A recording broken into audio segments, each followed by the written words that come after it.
ಆಮೇನ್ ರೇನಾಲ್ಡ್ ಬಾಂಕೆ ಎನ್ನುವಂಥ ಒಂದು ದೊಡ್ಡ ಸೇವಕರು ಆಮೇನ್ ಒಂದು ದಿನ ಅವರು ಯೋಚನೆ ಮಾಡಿದ್ರು, ಒಂದು ಈ ಒಂದು ಬಾರಲ್ಲಿ ಈ ಒಂದು what you call it as amen ಪಬ್ಗಳಲ್ಲಿ ಇರುವಂಥ ಯವನಸ್ಥರು ಮಾರ್ಪಡಬೇಕಲ್ಲ ಎಂಬುದಾಗಿ ನೆನೆಸಿ ತುಂಬ ಕಣ್ಣೀರಿಂದ ಪ್ರೇಯರ್ ಮಾಡಿ ಬಂದರು.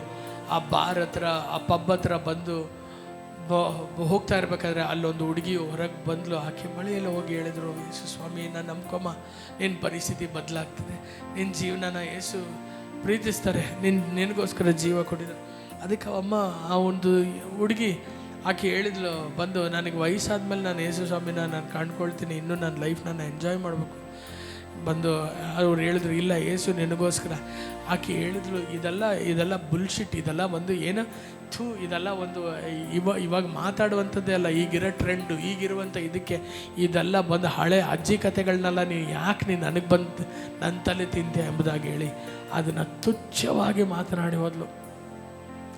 ರೇನಾಲ್ಡ್ ಬಾಂಕೆ ದುಃಖದಲ್ಲಿ ನಿಂತ್ಕೋತಾರೆ. ಆಕೆ ಗಾಡಿ ತೊಗೊಂಡು ಹೋಗ್ತಾಳೆ, 2 ವೀಲರ್ ತೊಗೊಂಡು ವೇಗವಾಗಿ ಹೋಗ್ತಾಳೆ. ಅವಳು ಹೋದ್ಮೇಲೆ ದುಃಖದಿಂದ, ದೇವರೇ ನಿನ್ನ ತಳ್ಳಿಬಿಟ್ಲಲ್ಲ ಇವಳು, ಈಕೆಗೆ ಸುವಾರ್ತೆ ಹತ್ತಿರ ಬಂದ್ರೂ ಕೂಡ ನಿನ್ನನ್ನು ತಳ್ಳಿಬಿಟ್ಲಲ್ಲ ಎಂಬುದಾಗಿ ಹೋಗೋ ದಾರಿಯಲ್ಲಿ ಫುಲ್ಲು ಜನ ರೋಡಲ್ಲಿ ಏನೆಂಬುದಾಗಿ ನೋಡಿದ್ರೆ, ಜನರೆಲ್ಲ ದಾಟಿ ಬಂದು ನೋಡಿದ್ರೆ ಆ ಹುಡುಗಿ ಒಂದು ಕಾರ್ ಆಕ್ಸಿಡೆಂಟಲ್ಲಿ ರಕ್ತದ ಮಡುವಿನಲ್ಲಿ ಜೀವ ಹೋಗ್ಬಿಟ್ಟಿತ್ತು. ಆಮೇನ್, ಶಾಪ ರೀ, ಶಾಪ. ಆಮೇನ್. ಈ ದಿನ ನಮ್ಮ ನಾಲಿಗೆ ಹೇಗಿದೆ, ನಮ್ಮ ಆಲೋಚನೆ ಹೇಗಿದೆ? ದೇವರು ವಾಕ್ಯ ಹೇಳ್ತದೆ, ಆತನು ಹೃದಯವನ್ನು ಆಲೋಚನೆಯನ್ನು ವಾಕ್ಯ ಹೇಳ್ತದೆ. ಪ್ರಿಯರೇ, ದೇವರೊಂದು ತಾಮ್ರದ ಸರ್ಪವನ್ನು ಮಾಡಿ ಯಾರೆಲ್ಲ ಆ ಸರ್ಪವನ್ನು ನೋಡಿದ್ರು ಅವರು ಉಳ್ಕೊಂಡ್ರಂತೆ. ಆಮೇನ್. ಈ ದಿನ ನಾನು ಹೇಳಿದ ಒಂದೇ ಒಂದು ಶಿಲುಬೆಯ ಬಳಿಯಲ್ಲಿ ಬರೋಣ ಬನ್ರಿ. Let's turn ourselves to the cross. Let's say, daddy forgive me lord. ಅಪ್ಪ, ನೀನು ನನಗೋಸ್ಕರ ಶಾಪಗ್ರಸ್ತನಾದೆ. ಆಮೇನ್.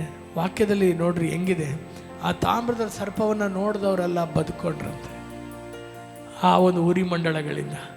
ಹಂಗಂದ್ರೆ ಒಂದು ದಿನ ನೀವು ದೇವರ ವಿರುದ್ಧವಾಗಿ ಮಾತನಾಡಿದ್ರೂ ಕೂಡ ನೀವು ಸಾಯಬಾರ್ದಂಥ ಶಿಲುಬೆಯಲ್ಲಿ ಯೇಸು ಎಲ್ಲವನ್ನು ಹೊತ್ತುಕೊಂಡಿದ್ದಾನೆ. ಈ ತಪ್ಪನ್ನು ಕೂಡ ಅಹಂಕಾರದಿಂದ ನಾವು ಒಂದು ದಿನ ಮಾಡ್ತೇವೆಂಬುದಾಗಿ ಗೊತ್ತಿದ್ದು ಕೂಡ ಯೇಸು ಸ್ವಾಮಿ ಅದರ ವಿಷಯವಾಗಿಯೂ, ಯಾಕಂದರೆ ಆತನ ಶಿಲುಬೆಯಲ್ಲಿ ಆ ಸರ್ಪ ಇರಬೇಕಾದ್ರೇ ಅವರು ಮಾತನಾಡಿದ್ರೆ ಅಲ್ಲಿದ್ದಂಥವರು, ನೀ ದೇವರ ಕುಮಾರನಾಗಿದ್ದರೆ ಇಳಿದು ಬಾ ನೋಡೋಣ ಎಂಬುದಾಗಿ. ಆದರೆ ಯೇಸು ಸ್ವಾಮಿ ಏನು ಪ್ರಾರ್ಥನೆ ಮಾಡಿದ್ರು ಗೊತ್ತಾ? ದೇವರೇ, ಇವರು ಏನು ಮಾಡ್ತಾ ಇದ್ರು ಎಂಬುದಾಗಿ, ಇವರು ಹರಿಯರು, ಇವರನ್ನು ಶಮಿಸ್ಬಿಡು. ಆ ತಾಮ್ರದ ಸರ್ಪ ಈ ಬೆಳಗಿನ ಸಮಯದಲ್ಲಿ ನಿಮ್ಮ ಪಾಪಕ್ಕಾಗಿ, ನಿಮ್ಮ ಮಾತುಗಳಿಗಾಗಿ, ನಿಮ್ಮ ಆ ಒಂದು ಅಹಂಕಾರದ ಮಾತುಗಳಿಗಾಗಿ, ನಿಮ್ಮ ಕುಚೋದ್ಯ ಮಾತುಗಳಿಗಾಗಿ, ನಿಮ್ಮ ಒಳಗೆ ಮಾತನಾಡಿದಂಥ ಅನ್ಯಾಯವಾಗಿ ಮಾತನಾಡಿದಂಥ ಮಾತುಗಳಿಗಾಗಿ ಕ್ಷಮಾಪಣೆ ಬೇಡುವಂಥದ್ದಾಗಿದೆ. ಎಷ್ಟು ಜನ ನಂಬ್ತೀರಾ? Amen. There is no other way. ಈಗ ನಿಮ್ಮ ಜೀವಿತದಲ್ಲಿರುವಂಥ ನೋವು ನನ್ನನ್ನು ಬಿಟ್ಟು ಹೋಗಬೇಕು ಬ್ರದರ್. ಅಯ್ಯೋ, ನನ್ನಿಂದ ಆಗ್ತಾ ಇಲ್ಲ ಬ್ರದರ್. ಯಾವ ಕಡೆಯಿಂದ ಬರ್ತವೆ ಎಂಬುದಾಗಿ ಗೊತ್ತಿಲ್ಲ ಸರ್ಪಗಳು. ನಾನು ಮಲ್ಕೊಂಡ್ರೆ ಹಾವುಗಳನ್ನೇ ನೋಡ್ತೀನಿ ಬ್ರದರ್. ನನಗೆ ಬಂದು ಎಲ್ಲಿ ಸುತ್ತಮುತ್ತಲ ಹಾವುಗಳು ಇದ್ದಂಗೆ ಅನಿಸ್ತದೆ ಬ್ರದರ್. ಕೂತ್ಕೊಂಡಿರ್ಬೇಕಾದ್ರೆ ಬೈಬಲ್ ಓದ್ಬೇಕಾದ್ರೆ ಏನೋ ಹಾವು ಓದಂಗೆ ಅನಿಸ್ತದೆ. ಆಮೇಲೆ ನಾನು ಎಲ್ಲೋ ಇಲ್ಲಿ ಹೋಗ್ಬಾರ್ದಿಲ್ಲ, ಹಾವು ಇದೆ ಅನಿಸ್ತದೆ. ಕನಸಲ್ಲಿ ನೋಡ್ಬೇಕಾದ್ರೆ ಹಾವು ನಾನು ಅಟ್ಟಸ್ಕೊಂಬರಾಗ್ತದೆ. ವೈ ಕರ್ಸ್. ಮಾತನಾಡಿದ ಮಾತುಗಳು.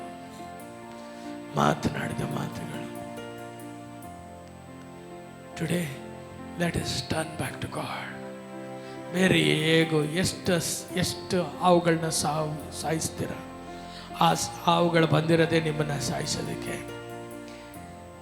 ಈ ದಿನ ಒಂದೇ ಒಂದು ಮಾರ್ಗ, ಯಾವಾಗ ನೀವು ಯೇಸುವಿನ ಬಳಿಯಲ್ಲಿ ನೋಡ್ತಿರೋ ಆವಾಗಲೇ ಆ ಹಾವುಗಳು ನಿಮ್ಮನ್ನು ಬಿಟ್ಟು ಹೋಗೋಂಥದ್ದಾಗಿದೆ. ಯಾವಾಗ ಯೇಸುವಿನ ಕಡೆ ತಿರುಗ್ತಿರೋ, ಅಪ್ಪ ನನ್ನನ್ನು ಕ್ಷಮಿಸ್ಬಿಡಪ್ಪ, ನಾನು ತಪ್ಪು ಮಾಡಿಬಿಟ್ಟಪ್ಪ, ಅಪ್ಪ ನನ್ನ ಬಾಯಿನ ಮುಟ್ಟು, ಇನ್ನು ಮೇಲೆ ಕೋಪದಿಂದಾಗಲಿ, ಅಪ್ಪ ಯಾವುದೇ ಒಂದು ಜಿದ್ದಿನಿಂದಾಗಲಿ, ಅಪ್ಪ ಯಾವುದೇ ಒಂದು ಅಹಂಕಾರದಿಂದ ನಾನು ಮಾತನಾಡಿಕೊಡ್ದು, ನನ್ನ ನಾಲಿಗೆನ ಮುಟ್ಟು ಸ್ವಾಮಿ. ನಾನು ಕೇಡಿನ ಮಾರ್ಗದಲ್ಲಿದ್ದೇನೋ ಎಂಬುದಾಗಿ ನೋಡಿ ನನ್ನ ಸನ್ಮಾರ್ಗದಲ್ಲಿ ನನ್ನನ್ನು ನಡೆಸು. ಅದಕ್ಕೆ ದೇವರು ವಾಕ್ಯ ಹೇಳ್ತದೆ, ನಿನ್ನ ಮಾತುಗಳು ಕಮ್ಮಿ ಆಗಿರಲಿ, ಕೊಂಚವಾಗಿರಲಿ. Amen, hallelujah. ಯಾರಾದರೂ ದೇವರ ವಿರುದ್ಧವಾಗಿ ಮಾತನಾಡ್ತಾ ಇದ್ದಾರ, ನಿಮ್ಮ ಮುಂದೆನೇ ಮಾತನಾಡ್ತಾ ಇದ್ದಾರ, ಆಮೆನ್, ಮೌನವಾಗಿರ್ರಿ. ಪರಿಸ್ಥಿತಿಗಳು ನಿಮ್ಗೆ ಅನಿಸ್ತದ, ನೋಡು ದೇವ್ರು ನಿನ್ನನ್ನು ಕೈ ಬಿಟ್ಬಿಟ್ರು. ಆಮೆನ್. ವಾಕ್ಯದಲ್ಲಿ ಬರೆಯಲ್ಪಟ್ಟಿದೆ, ಯೋಬನು ಎಲ್ಲವನ್ನ ಕಳ್ಕೊಬಿಟ್ಟ. ಜೀವನದಲ್ಲಿ ಅವನಿಗಿದ್ದಂಥ ಮಕ್ಕಳು, ಆತನಿಗಿದ್ದಂಥ ಒಂಟೆಗಳು, ಆತನಿಗಿದ್ದಂಥ ಆ ಒಂದು ಹಡಗುಗಳು ಎಲ್ಲವನ್ನ ಕಳ್ಕೊಬಿಟ್ಟ. ತನ್ನ ಶರೀರದಲ್ಲಿದ್ದಂಥ ಆರೋಗ್ಯವನ್ನು ಕಳ್ಕೊಬಿಟ್ಟ, ತನ್ನ ಸ್ನೇಹಿತರು ಎಲ್ಲನ ಕಳ್ಕೊಬಿಟ್ಟ. ತನ್ನ ಹೆಂಡತಿ ಬಂದು ಹೇಳಿದ್ದೇನು ಗೊತ್ತಾ? ದೇವರನ್ನ ಶಪಿಸ್ಬಿಟ್ಟು ನೀ ಸಾಯೋದಕ್ಕಿಂತ ಮುಂಚೆ ಏನು ಮಾಡು? ದೇವರನ್ನ ಶಪಿಸಿ ನೀ Sai. Amen. See, Job is receiving a counsel to curse God. ನೆನೆಸ್ರಿ, ಅವನು ಮಾತಾಡೋದಕ್ಕೆ ನಿಮಗಿಂತ ಜಾಸ್ತಿ ಅವನಿಗೆ ಯೋಗ್ಯತೆ ಇತ್ತೇನೋ ಅನಿಸ್ತದೆ. ಯಾಕಂದ್ರೆ he had lost everything. ಎಲ್ಲ ಕಳ್ಕೊಬಿಟ್ಟಿದ್ದ. ಆತನು ಮಾತನಾಡೋದಕ್ಕೆ ಅವನಿಗೆಲ್ಲೋ ಒಂದು ಚೂರು ಧೈರ್ಯ ಮಾಡಿರ್ಬೋದಾಗಿತ್ತು, ಆದ್ರೆ ಅದನ್ನ ಮಾಡಲಿಲ್ಲ. ಅವ್ರ ಹೆಂಡತಿ ಹೇಳ್ತಾಳೆ, ದೇವರನ್ನ ಶಪಿಸಿ ಸತ್ತೋಗು. ಅವನಂದ, ನಾ ಶಪಿಸಿದ್ರೆ ಸತ್ತೋಗ್ತೀನಿ. Amen, hallelujah. I will die if I curse God, but if I don't curse and lift up God's name, then I shall live. Amen, hallelujah. ಆತ ಏನಂತ ಹೇಳ್ದ? ದೇವರಿಗೆ ಸ್ತೋತ್ರ ಅಂತ. ದೇವರು ಕೊಟ್ಟ, ದೇವರು ತೆಗೆದುಕೊಂಡ, ದೇವರಿಗೆ ಸ್ತೋತ್ರ. He praised God with his mouth, never ever cursed God. That's why God never cursed him. God blessed him in double. ದೇವರು 2ರಷ್ಟು ಆಶೀರ್ವದಿಸಿದ್ರು. 2ರಷ್ಟು ಆಶೀರ್ವಾದ. ನಿನ್ನ ಆಶೀರ್ವಾದ ನಿನ್ನ ಬಾಯಲ್ಲೇ, ನಿನ್ನ ಅಳಿವು ನಿನ್ನ ಬಾಯಲ್ಲೇ. Amen, hallelujah. ಆಮೆನ್. ಇವತ್ತು ಮಕ್ಕಳನ್ನ ನೋಡಿ ಹೇಳ್ತೀರಾ, ನೀನು ಹಾಳಾಗೋಗ್ತೀಯ ನೋಡು, ನೀ ಹಾಳಾಗೋಗ್ತೀಯ, ನೀ ಬೀದಿಗೆ ಬರಲಿಲ್ಲ ಅಂದ್ರೆ ಕೇಳಿ. ನೋ, ಆ ಥರ ಆಡಬೇಡ್ರಿ. ನಿಮ್ಮಿಂದಾದ್ರೆ ಪ್ರಾರ್ಥನೆ ಮಾಡ್ರಿ, ನಿಮ್ಮಿಂದಾದ್ರೆ ತಿದ್ರಿ. ಐ ಟೆಲ್ ಯು, ತಿದ್ದುತ್ತೀನಿ ಅನ್ನುವಂಥ ಒಂದು ಮಾತನ್ನ ಇಟ್ಕೊಂಡು ಶಪಿಸ್ತಾ ಇರಬೇಡ್ರಿ ಮಕ್ಕಳನ್ನ. If you don't know how to correct your child, don't do that. Simply don't curse your child. ತಿದ್ದುತ್ತೀನಿ, ಬೈದೆ ಹೋದ್ರೆ ಹೆಂಗೆ, ಬೈಯೋದಕ್ಕೂ ಅಧಿಕಾರ ಇಲ್ವಾ ಅಂತ ಮಾತನಾಡಬೇಡ್ರಿ. ಬೈಯೋದು ಬೇರೆ, ಶಪಿಸೋದು ಬೇರೆ. ಎತ್ತವರಾಗಿರುವಂತ ನೀವೇ ಶಪಿಸ್ಬಿಟ್ರೆ ಯಾರ್ರೀ ಆಶೀರ್ವದಿಸ್ತಾರೆ ನಿಮ್ಮ ಮಕ್ಕಳನ್ನ? Amen, hallelujah.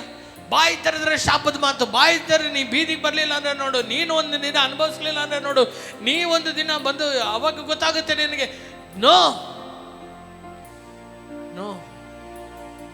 Amen, hallelujah. You are called to bless. ದೇವರು ನಮ್ಮ ಜೀವನವನ್ನು ಆಶೀರ್ವದಿಸೋದಕ್ಕೆ ಕೊಟ್ಟಿದ್ದಾನೆ. ಅದಕ್ಕೇನೆ ದೇವರು ನಮ್ಮ ಜೀವಿತದಲ್ಲಿ ಆಶೀರ್ವಾದನ ಸುರಿಸಿರೋದು. ಆಮೆನ್. ನಿರ್ಜನ ಆಮೇನ್ ಎಂಬುದು ಆತನ ದರಿದ್ರನಾದದ್ದೇ ನಾವು ಆಶೀರ್ವಾದವುಳ್ಳವರಾಗಿರಬೇಕೆಂಬುದಾಗಿ. ಆಮೆನ್. ಎತ್ತನೆ ಬೇರೆ ಎಷ್ಟು ಜನ ನಂಬ್ತೀರಾ ಈ ಒಂದು ಬೆಳಗಿನ ಸಮಯದಲ್ಲಿ? ಹೋಲಿ ಸ್ಪಿರಿಟ್ ಹೇಳೋಣ, ಫರ್ಗಿವ್ ಮಿ ಲಾರ್ಡ್. ಹೇಳೋಣ, ಕ್ಷಮಿಸ್ಬಿಡು ದೇವ್ರೆ. ಅಬ್ಬಾ, ನಾನು ಮಾಡಿದ ತಪ್ಪು ದೇವ್ರೆ. ಆಮೆನ್. ನನ್ನ ಕ್ಷಮಿಸ್ಬಿಡೋದು ಸ್ವಾಮಿ. ನಿನ್ನ ವಾಕ್ಯಕ್ಕೆ ವಿರುದ್ಧವಾಗಿ ಹೇಳೋಣ. ಅಬ್ಬ, ನಿನ್ನ ವಾಕ್ಯಕ್ಕೆ ವಿರುದ್ಧವಾಗಿ, ಅಬ್ಬ, ನಿನ್ನ ಒಂದು ಗುಣಗಳಿಗೆ ವಿರುದ್ಧವಾಗಿ, ಅಬ್ಬ, ನಿನ್ನ ಸೇವಕರುಗಳಿಗೆ ವಿರುದ್ಧವಾಗಿ, ನಿನ್ನ ರಾಜ್ಯದ ವಿರುದ್ಧವಾಗಿ ನಾನು ಮಾತನಾಡಿದ್ದೇನೆ. ನನ್ನನ್ನು ಕ್ಷಮಿಸ್ಬಿಡು ದೇವ್ರೆ. ನನ್ನ ಆಲೋಚನೆಯನ್ನು ಪರಿಶೋಧಿಸುವಾತನೇ. ನನ್ನ ಆಲೋಚನೆಯಲ್ಲಿ ಈ ಬಂಡ ಧೈರ್ಯ, ಅಪ್ಪ, ಅದಕ್ಕಾಗಿ ನಾನು ಕ್ಷಮಾಪಣೆ ಬೇಡ್ತೇನೆ. ದೇವರ ವಿರುದ್ಧವಾಗಿ ಮಾತನಾಡೋದಕ್ಕೆ ಆ ಒಂದು ಧೈರ್ಯವನ್ನು ತರುವಂಥ ಸೈತಾನನ ಎಲ್ಲ ಗುಣಗಳನ್ನು ಸುಟ್ಟಾಕ್ತೇನೆ ಯೇಸುವಿನ ನಾಮದಲ್ಲಿ. ಹೇಳ್ರಿ, ಯೇಸುವೇ, ಅಪ್ಪ, ನನ್ನನ್ನು ಪರಿಶುದ್ಧಪಡಿಸು.